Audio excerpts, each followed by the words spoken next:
Chicken gravy பண்ண போகிறோம். அது ஈஸியாக சிம்பிளாக பண்ணுறதுக்கு எப்படி பண்ணுறதுன்னு நம்ம பார்க்கலாம். நான் இப்போ 2 சில்லு அளவுக்கு தேங்காய் எடுத்திருக்கேன். இது கூட நான் 1/4 டீஸ்பூன் சீரகம் போடுறேன். அரைக்கிறதுக்கு தேவையான அளவு 1/4 டீஸ்பூன் சீரகம், 1/4 டீஸ்பூன் மிளகு, அப்புறம் 1/4 டீஸ்பூன் சோம்பு, அப்புறம் பட்டை கொஞ்சம் போட்டிருக்கேன், கிராம்பு ஒரு 3 கிராம்பு போட்டிருக்கேன், அப்புறம் மிளகாத்தூள் 1 ஸ்பூன், மல்லித்தூள் நான் 1/2 கிலோ அளவுக்கு தேவையானது தான் நான் செய்கிறேன். மல்லித்தூள் 1 ஸ்பூன், நான் வீட்டில் அரைச்ச குழம்பு மிளகாய் தூள் அது 1 ஸ்பூன் போட்டிருக்கேன். உங்களுக்கு காரம் வேணும் அதிகம்னா நீங்கள் அதுக்கு ஏற்றாப்புல நீங்கள் போட்டுக்கலாம்.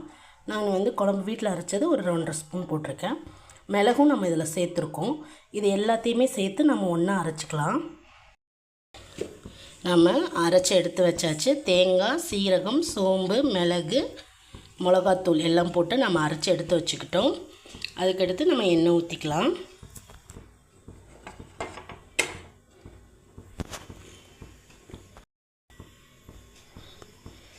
இப்போ குக்கரில் எண்ணெய் ஊற்றிக்கலாம். எண்ணெய் ஊற்றிட்டு எண்ணெய் காஞ்சோன்னே கொஞ்சம் சோம்பு, கறிவேப்பிலை, பிரியாணி இலை இது 3 போட்டு நம்ம தாளிச்சிக்கலாம்.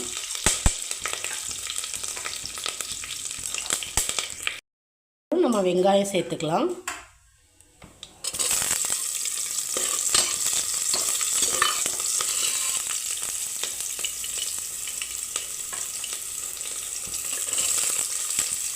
இது ஈஸியாக ஒரு 10 நிமிஷத்தில் வேலை முடிஞ்சிருங்க. நம்ம அதை மட்டும் அரைச்சி எடுத்து வச்சுக்கிட்டா போதும். வெங்காயம் போட்டு நல்லா வதக்கிக்கலாம். நீங்கள் இதுக்குள்ளேயே தக்காளியும் சேர்க்குறதுனாலும் சேர்த்துக்கலாம். நான் கொஞ்சம் ஒரு 5 நிமிஷம் வெங்காயத்தை வதக்கிட்டு அதுக்கப்புறம் நம்ம தக்காளி சேர்த்துக்கலாம். இப்போ வெங்காயம் சேர்த்து கொஞ்சம் வதங்கிடுச்சு வெங்காயம். இப்போ நம்ம தக்காளி சேர்த்துக்கலாம். நான் 1/2 கிலோ அளவுக்கு தான் செஞ்சுருக்கேன். 2 தக்காளி போட்டுருக்கேன். இதையும் போட்டு நல்லா வதக்கிக்கலாம்.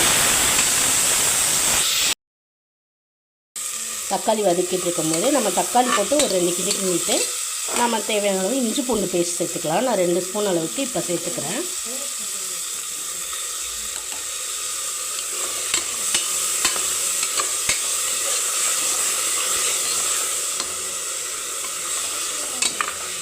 இப்போயே நீங்கள் உப்பு கொஞ்சம் சேர்த்துக்கலாம். பாதி உப்பு அளவுக்கு நீங்கள் சேர்த்துக்கோங்க. அதையும் போட்டு கொஞ்சம் நேரம் வதக்கி விடுங்க. இப்போ தக்காளி கொஞ்சம் வதங்கிடுச்சு. இஞ்சி பூண்டு பேஸ்ட்டு பச்சை வாடை போகிற அளவுக்கு நம்ம வதக்கிக்கலாம்.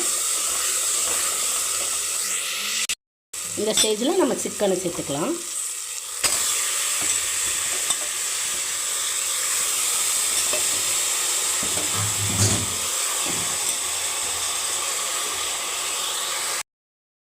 இப்போ திரும்பவும் கொஞ்சம் இஞ்சி பூண்டு பேஸ்ட் சேர்த்துக்கலாம். தக்காளி கூட போட்டோம்ல, அது இல்லாமல் இப்போ நம்ம சிக்கன் போட்டோன்னா ஒரு 1/2 ஸ்பூன் அளவுக்கு போட்டோம்னா அது கொஞ்சம் ஸ்மெல் நல்லாயிருக்கும். அதுக்காண்டி நான் சேர்த்துருக்கேன். அவ்வளோதாங்க. இதை ஒரு 2 கிண்டி கிண்டிக்கலாம்.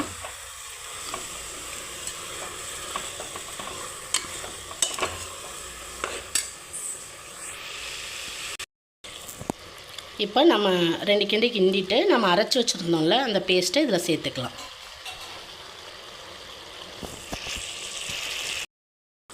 இப்போ நம்ம அரைச்ச விழுதை சேர்த்து 2 கிண்டி கிண்டிக்கலாம். சிக்கனோட எல்லாமே மிக்ஸ் ஆகிற மாதிரி பண்ணிக்கோங்க. பண்ணிவிட்டு இந்த ஸ்டேஜில் நம்ம முதலே கொஞ்சம் உப்பு போட்டிருந்தோம்ல, இந்த ஸ்டேஜில் மிச்ச உப்பையும் போட்டுக்கோங்க. உங்கள் குழம்புக்கு தேவையான அளவு உப்பையும் இதில் சேர்த்துக்கோங்க.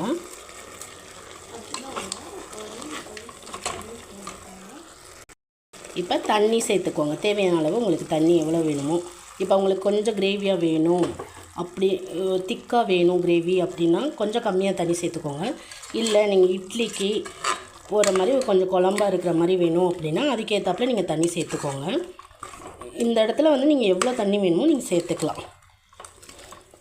சேர்த்துட்டு ஒரு 3 விசில் வச்சு எடுத்தால் உங்களுக்கு சிக்கன் கிரேவி ரெடி ஆகிடுங்க. அவ்வளோதாங்க.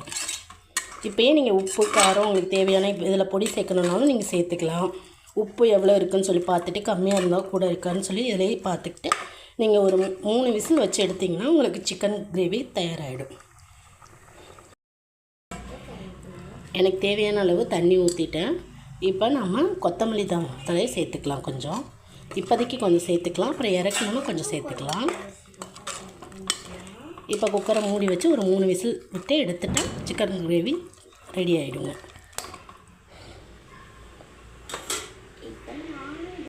அவ்வளோதாங்க, 3 விசில் வந்துருச்சு, நம்ம தயார்.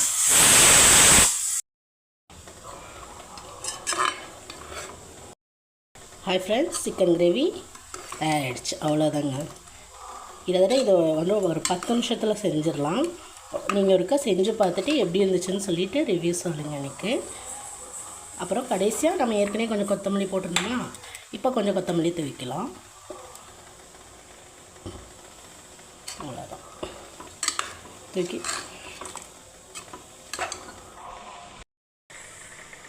ஓகே ஃப்ரெண்ட்ஸ், நம்ம சிக்கன் கிரேவி ரெடி ஆகிடுச்சு. இதே மாதிரி நீங்கள் ஒருக்கா செஞ்சு பார்த்துட்டு எனக்கு சொல்லுங்கள். Bye friends.